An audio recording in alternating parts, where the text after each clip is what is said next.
Et j'ai fini ma carrière comme directeur de la communication pendant les 13 dernières années. Donc je suis parti en retraite en 99. Et à partir de là, je me suis investi dans pas mal d'associations, toutes bénévoles dans plusieurs associations. Et dont une qui a été créée il n'y a pas très longtemps pour retracer le patrimoine de ce site industriel qui a une histoire extrêmement longue puisque le site a été créé en 1929 où à l'époque il faisait, entre les deux guerres, il faisait des avions et des hydravions. Donc il a évolué, il a eu tout un passé, il y a plus de 80 ans, presque 90 ans d'activité. Et donc il s'est créé une association du patrimoine retraçant le patrimoine de l'entreprise et essayant de le mettre en valeur, en particulier par un site internet. Alors au début, on a fait un site internet classique et puis on a découvert le logiciel MediaWiki il y a à peu près 3-4 ans. Après je vais vous parler de MediaWiki. Et là on a dit c'est le logiciel qu'il nous faut puisque il permet d'être collaboratif, c'est-à-dire on peut partager le boulot entre tous les gens de l'association qui veulent bien s'y mettre, raconter leurs histoires, dépouiller les archives, etc. Donc collaboratif, et on y travaille depuis chez soi, sans être obligé de venir dans des réunions.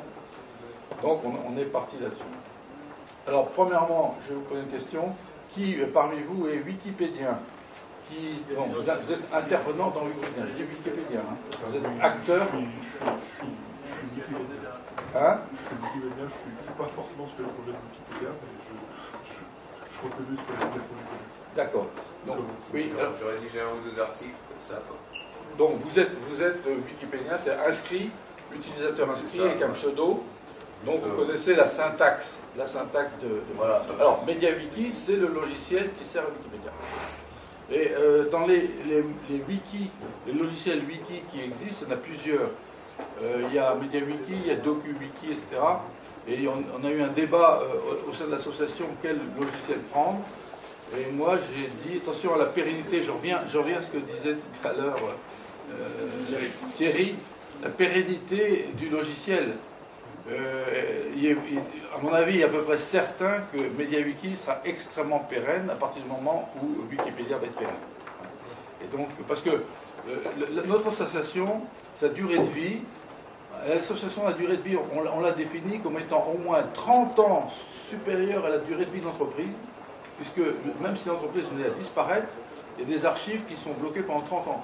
Et donc on aurait encore après, vous voyez, 30 années avant de pouvoir tout sortir et publier. Parce que l'entreprise est en travail en particulier pour la défense nationale, il y a des tas d'activités qui sont encore très confidentielles.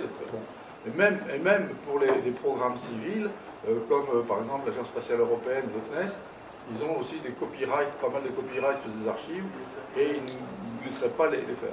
Donc, en théorie, l'association dont je suis le président, mais je ne verrai pas la fin de mon association, en gros, puisque j'aurais bien disparu avant ces 30 ans, après la mort éventuelle de l'entreprise, qui utilise quand même 2000 personnes. Il faut savoir qu'à Cannes, il y a 2000 personnes inscrites aux effectifs, hein, dont la grande majorité des ingénieurs, plus 500 sous-traitants, et c'est la première entreprise industrielle des Alpes-Maritimes. Donc vous dire qu'avant qu'elle disparaisse, il faudra couler quand même beaucoup d'eau sous le tas de ponts. Donc on a dit on va prendre MediaWiki. Alors au début, pour me former à MediaWiki, premièrement je me suis plongé dans la doc et dans les sites web de MediaWiki, malheureusement très peu fournis en tutoriel, en particulier dans la version française. Oui. La bonne perspective depuis quelques années, oui, voilà. Et alors, mais par contre, alors on va voir, parce que qu'est-ce qu'il y a derrière MediaWiki. MediaWiki est utilisé par beaucoup d'associations. Il sert beaucoup. On va jeter un coup d'œil, voir la liste. Il y a énormément maintenant d'associations qui utilisent le logiciel.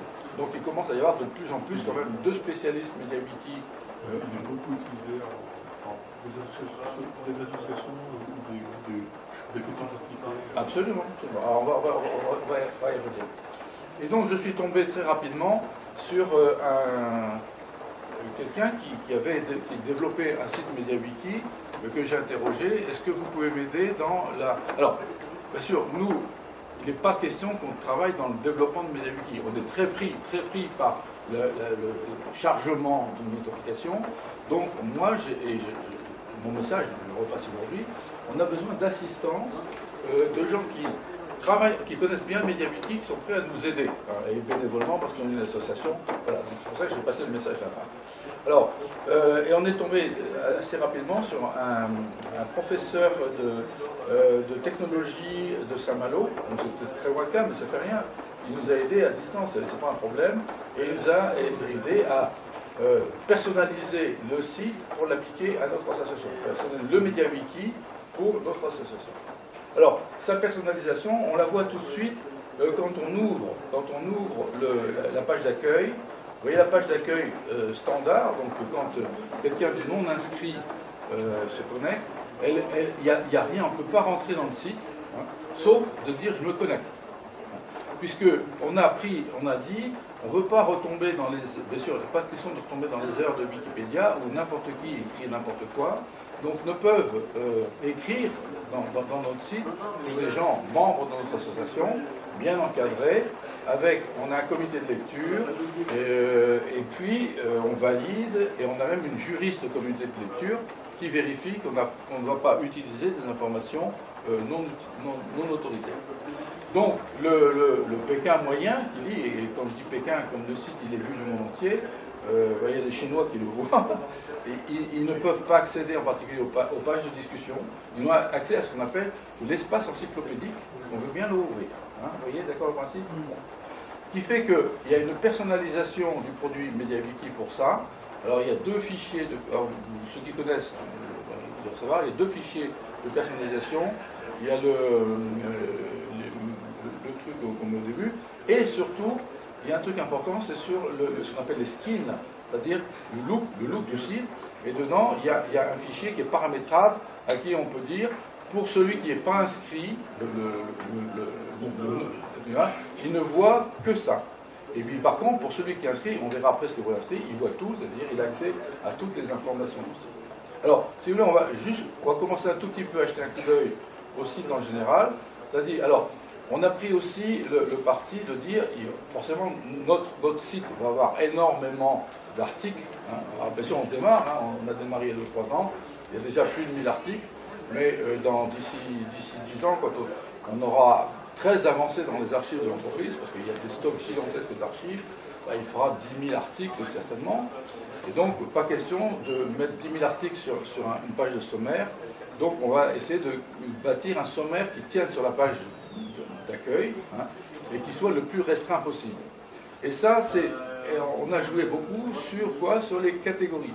Alors ceux qui font du Wikipédia, vous le savez, tous les articles sont dans des catégories, et en finale, on monte la hiérarchie des catégories, et il y a une catégorie racine au total, hein, qui est l'espace encyclopédique, et de là, à partir de là, partant de là, on peut partir en quelques clics dans tout l'ensemble des articles.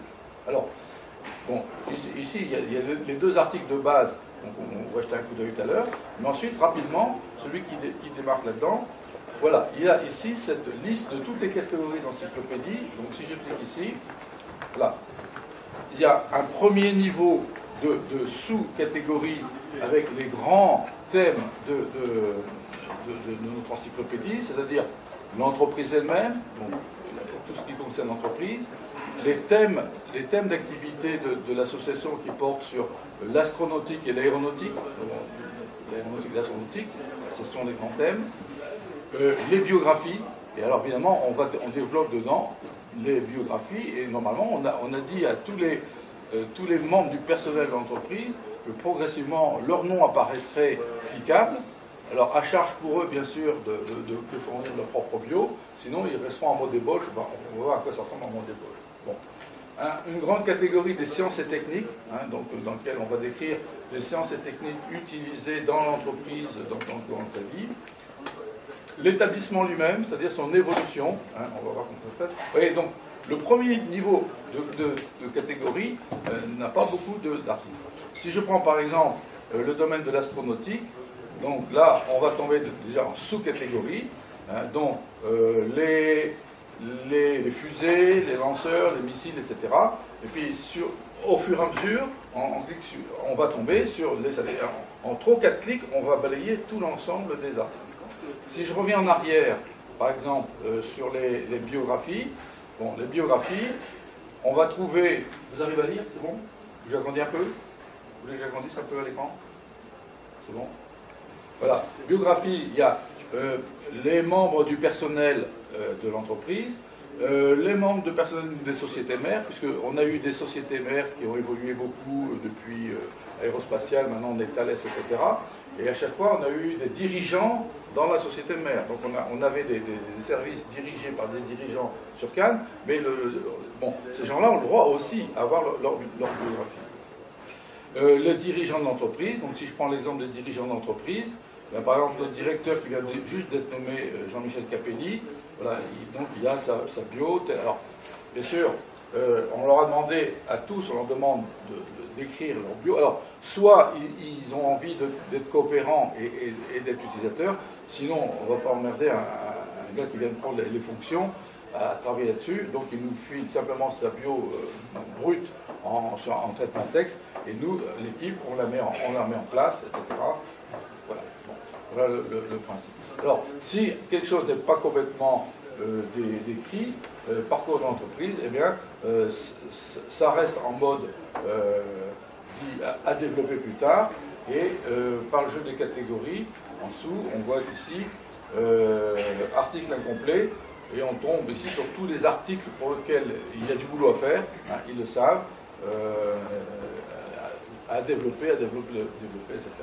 Voilà. Alors, donc, pour ceux qui ont l'habitude de Wikipédia, ce jeu des catégories est quand même extrêmement puissant, c'est l'intérêt d'un tel site avec tous les liens qu'on va pouvoir faire.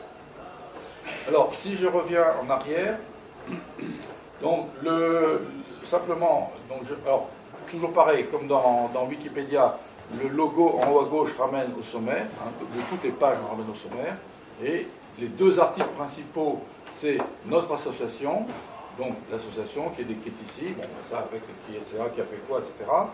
Et puis l'autre article, c'est l'entreprise elle-même, le Centre spatial de Cannes-Mandelieu. Alors comme l'histoire est extrêmement longue, bien sûr, on y fait des sous-articles de détail. Par exemple, je prends les chantiers aéronavals en 1929, Romano, voilà, l'époque Romano, de 1929 jusqu'à la guerre, etc., etc., etc. Bon, alors, comme on est extrêmement lié à Wikipédia. Pourquoi? Parce que, bien sûr, on a dit, on va pas question d'aller détailler des articles qui sont déjà très détaillés dans Wikipédia, même sur des programmes qu'on fait nous, hein, et on renvoie rapidement les gens à aller voir plus, si vous voulez, le détail, allez voir dans Wikipédia. Donc, si je prends l'exemple, par exemple, je vais prendre... Hier, un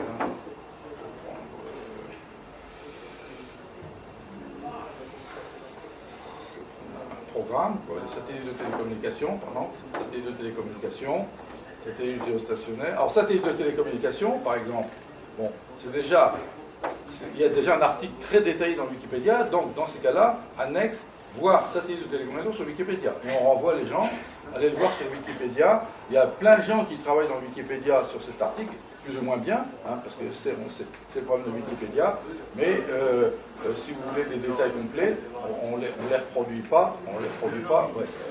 Sur Wikipédia, satellite de télécom, et tout ce qu'il y a, nous on produit qu'un minimum. Et simplement, dans notre article à nous, on va mettre ce qu'a fait Cannes sur les satellites de télécommunication. On va développer, et en particulier, les gens qui ont bossé dessus, etc. Progressivement, on va développer comme ça sur les gens qui ont travaillé dessus. Alors, un truc important, parce qu'on en a parlé ce matin, j'en reviens tout de suite sur les problèmes de licence et d'autorisation.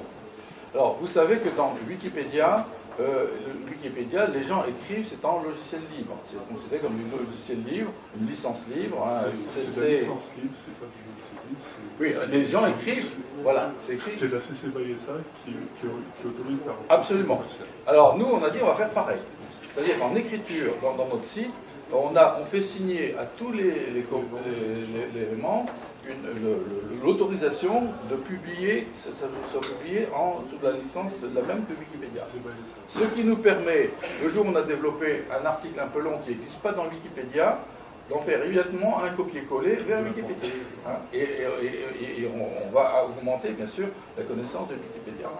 Alors, il y a un point particulier qui est complètement différent, c'est les histoires des illustrations des photographies.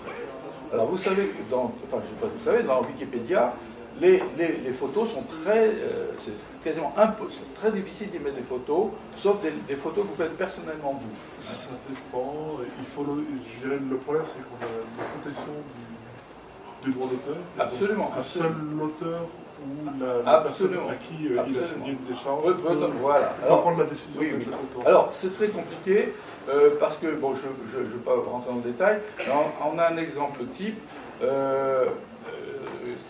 c'est que, je vais vous montrer l'exemple d'ailleurs. Bon. Là, ici, vous avez vu ce qu'on voit, ce que peut voir, comme on a dit, le Pékin moyen, etc. Alors maintenant, je change de et je passe en mode Wikipédia, enfin en mode actif. Donc là, j'ai la page ouverte en tant qu'administrateur. Alors, administrateur, et là, voilà ce qu'on voit en tant qu'administrateur, c'est-à-dire qu'on a le droit à toutes les pages de discussion, comme dans Wikipédia, quand vous écrivez dans Wikipédia. Les contributions, les préférences, etc.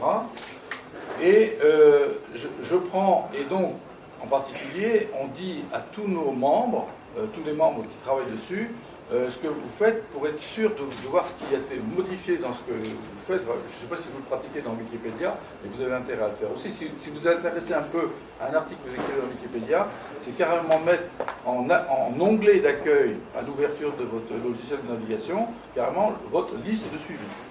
Vous savez que quand on travaille dans un article de Wikipédia, on peut suivre les modifications qu'on y fait, et donc vous démarrez tout de suite sur votre liste de suivi, et puis vous voyez qui est intervenu de nouveau dans vos productions. Bon, donc ici je prends la liste de suivi de l'administrateur du tour. Bon, ben, il voit les articles qui ont été modifiés hier, avant-hier, etc. Qui les a modifiés, etc. Et puis il peut aller vérifier s'il n'y a pas d'erreur, etc. Et rentrer. Alors, je vais vous montrer un exemple assez rigolo. Je cherche un personnage. Alors, évidemment, en mode contributeur, on a accès, bien sûr, à tout ce pavé de gauche, comme dans Wikipédia, c'est-à-dire l'accès aux pages spéciales, l'importation de fichiers, l'aide, etc., boîte à outils, voilà, et moteur de recherche. Parce que dans la page standard, il n'y a pas de moteur de recherche.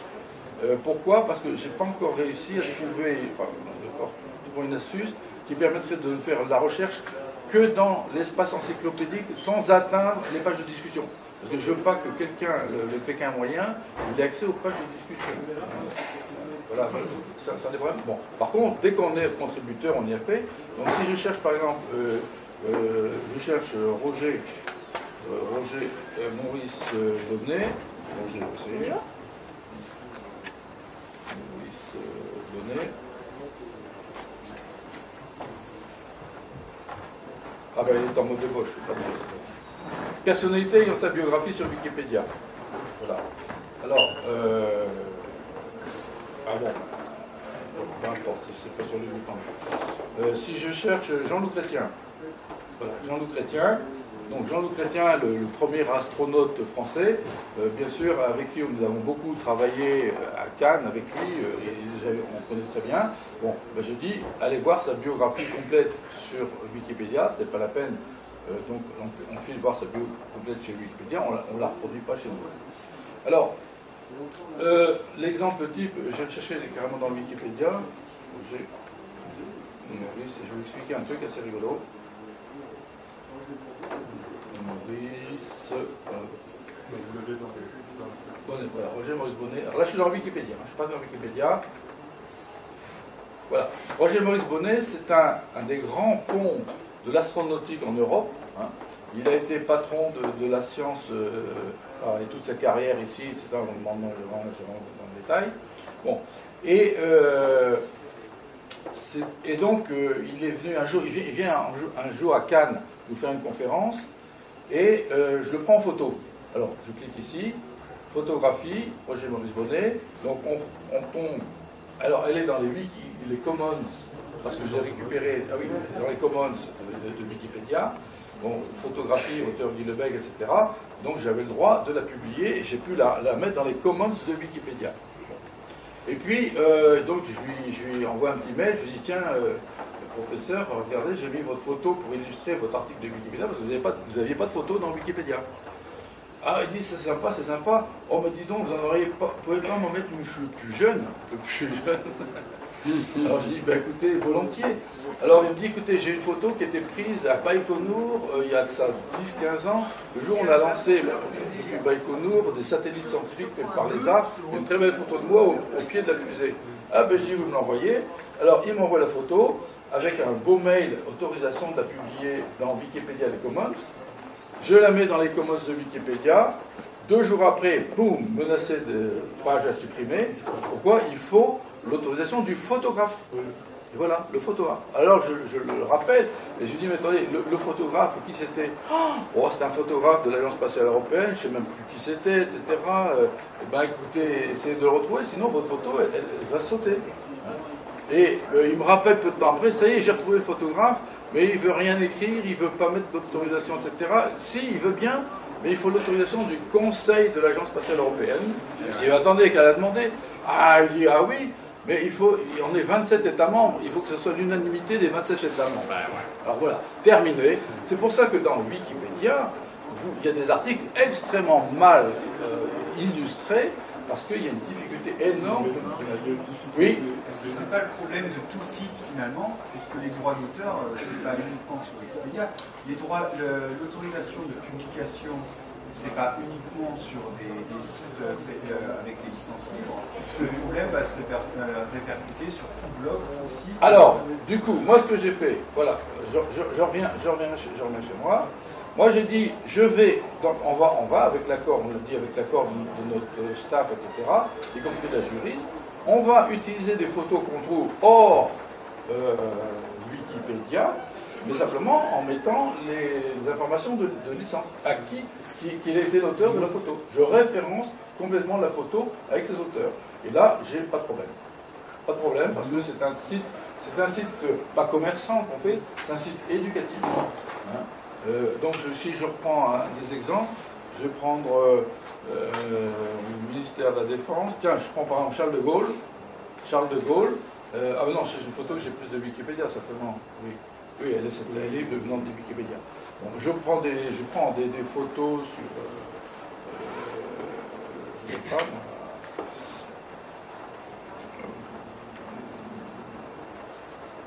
je vais en trouver, j'en ai plein, en fait. Oui, je peux très bien les chercher dans toutes les photos que je maintiens. Les pages spéciales, on va chercher toutes les photos. Des pages.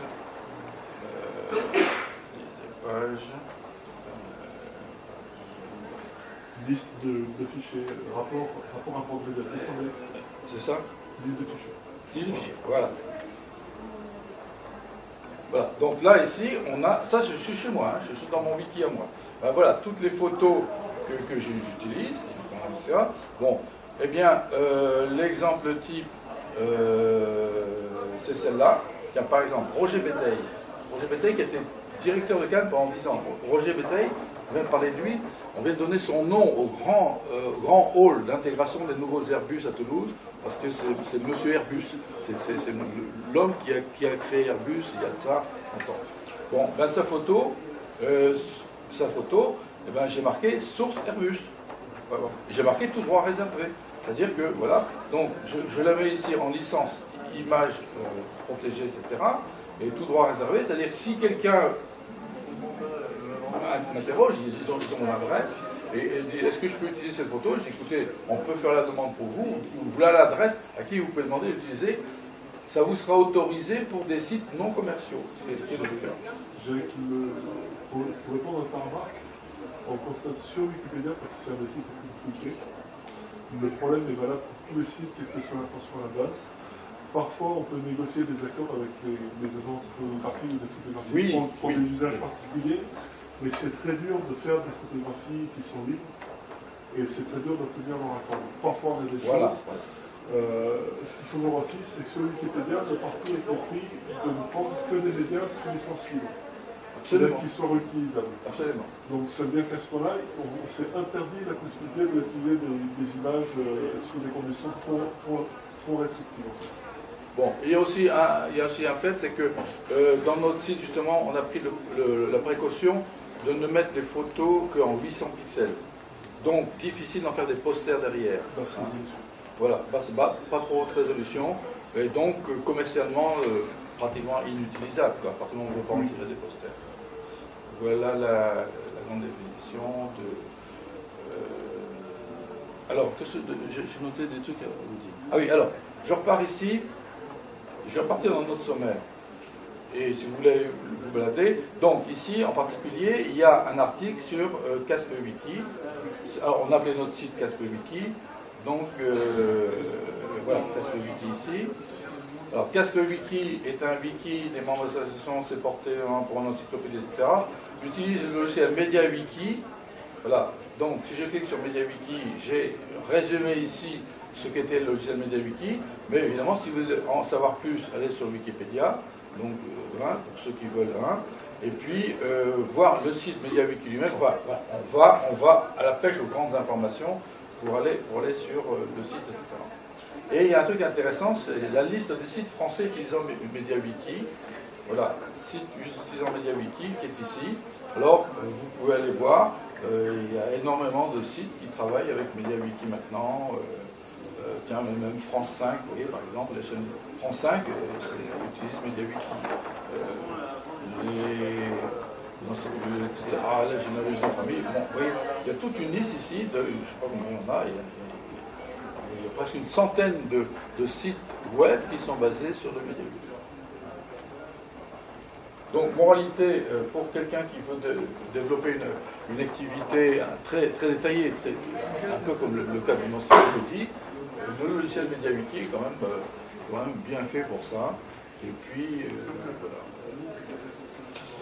Tout ce que j'allais dire. Dans le domaine des autorisations, alors évidemment, nous, on est obligés de pousser assez loin les autorisations, en particulier, alors, probablement avec les militaires, on a travaillé beaucoup sur les militaires.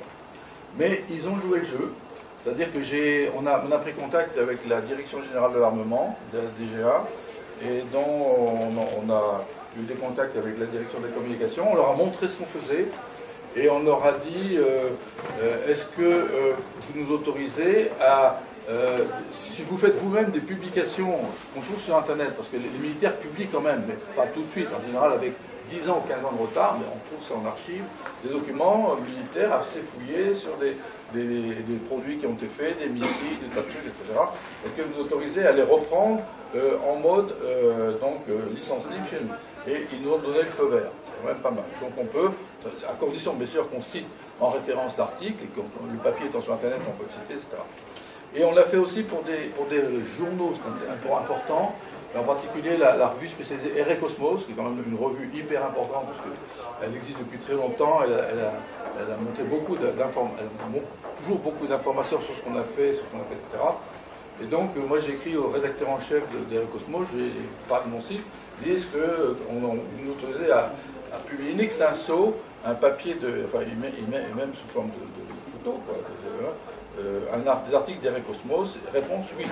Donc j'ai mis, et idem pour Nice Matin, comme on dépend de Nice Matin, publie souvent des trucs, on a l'autorisation de Nice Matin pour in extenso publier des articles complets de Nice Matin qui nous concernent. Et donc, faut pas, dans ce genre de truc, il ne faut pas avoir... Oui. Mais vous devez mettre une référence quand même ou quoi? Absolument. Ah oui, donc, oui, alors je vais prendre l'exemple. Si je prends l'exemple, vous allez voir, d'ailleurs, on l'a mis, si je cherche ici, par exemple, Nice Matin,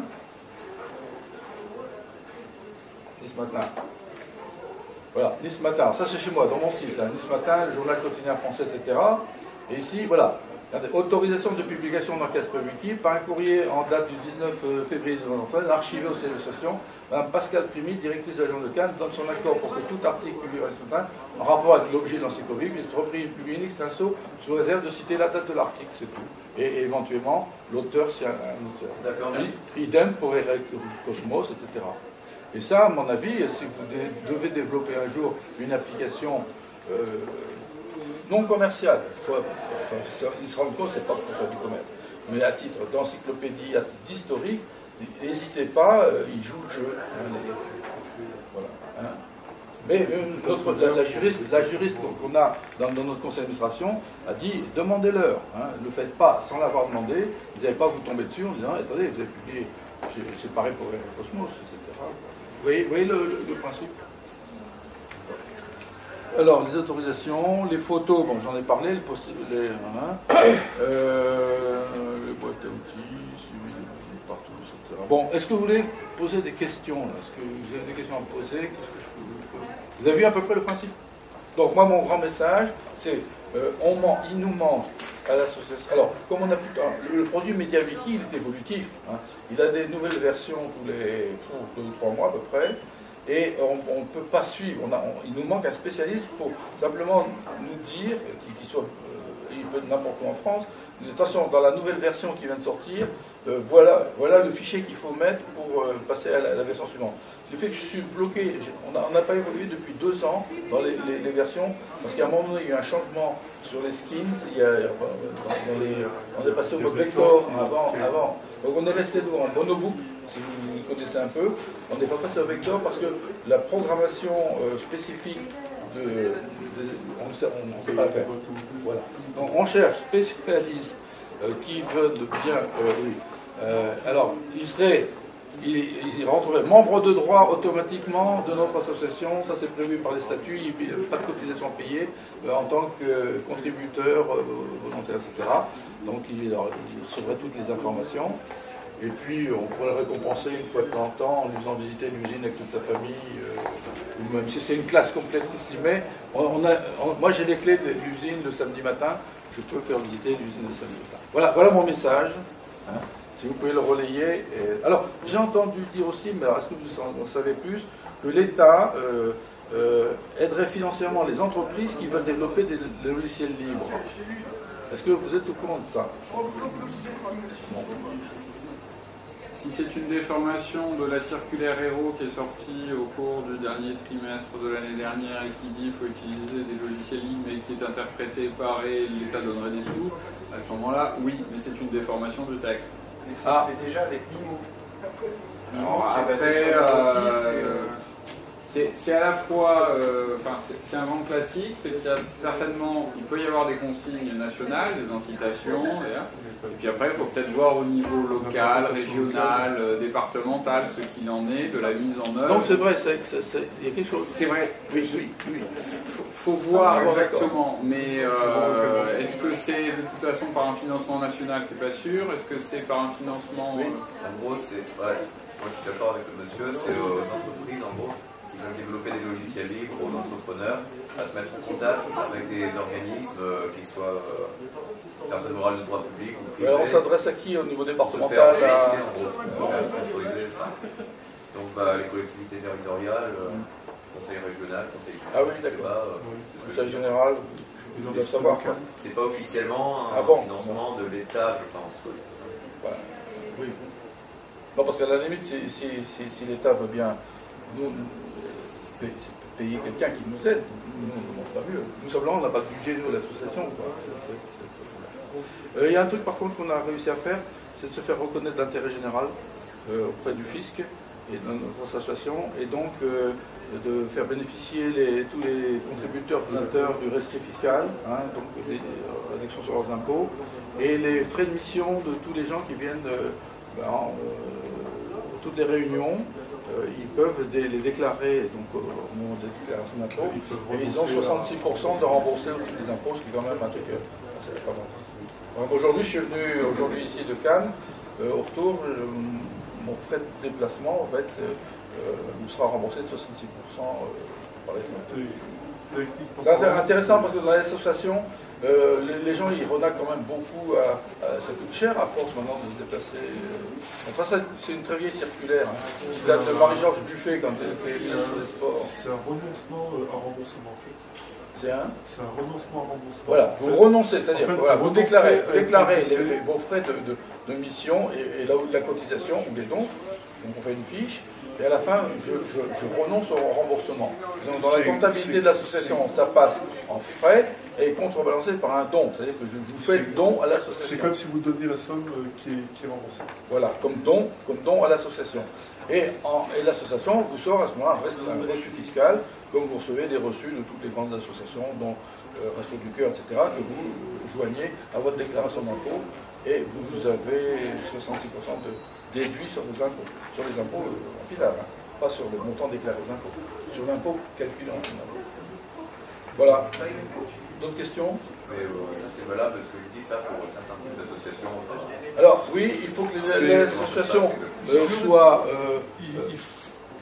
reconnues d'intérêt général. D'intérêt général. Il ne faut pas qu'elles fassent un bénéfice. Il ne faut pas qu'elles fassent de bénéfices. Il ne faut pas que le gros de l'activité soit de l'argent que vous en fassiez un peu. Par exemple, moi je suis membre aussi du conseil d'administration de l'association Parsec, ceux qui connaissent peut-être, à l'Astrorama au Col d'Aise, pour ceux qui connaissent la région. Donc c'est une association pour la vulgarisation de la science, astronomie et espace dans les Alpes-Maritimes, mais ils ont une boutique, ils vendent en boutique.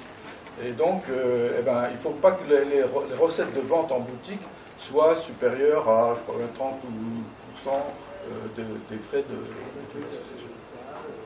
De toute manière, techniquement parlant, si l'association émet des trucs comme ça, et qu'elle n'est pas d'intérêt général, elle peut le faire, mais elle prend le risque que le fisc se retourne vers elle pour rembourser les sommes d'argent si le fisc estime que c'est pas valable juridiquement. Mais de toute façon, on a fait la démarche complète. Non, mais de toute façon, c'est pas compliqué. Là, il faut simplement faire la démarche auprès du service fiscal tout près de chez vous. Il y a toujours un service association. Vous déposez un dossier, il vous demande des renseignements, et il est bien dit qu'au bout de 6 mois, si on vous a pas dit non, c'est que c'est bon. Voilà. Bon, mais par précaution quand même, on leur dit, vous pouvez nous l'écrire. Parce qu'on sait il y a un point de détail sur le remboursement. Le remboursement n'est possible que si la dépense aurait été autorisée par le conseil d'administration. C'est-à-dire qu'on ne peut pas dire je vais me faire rembourser, mais je renonce de base. Il faut que la dépense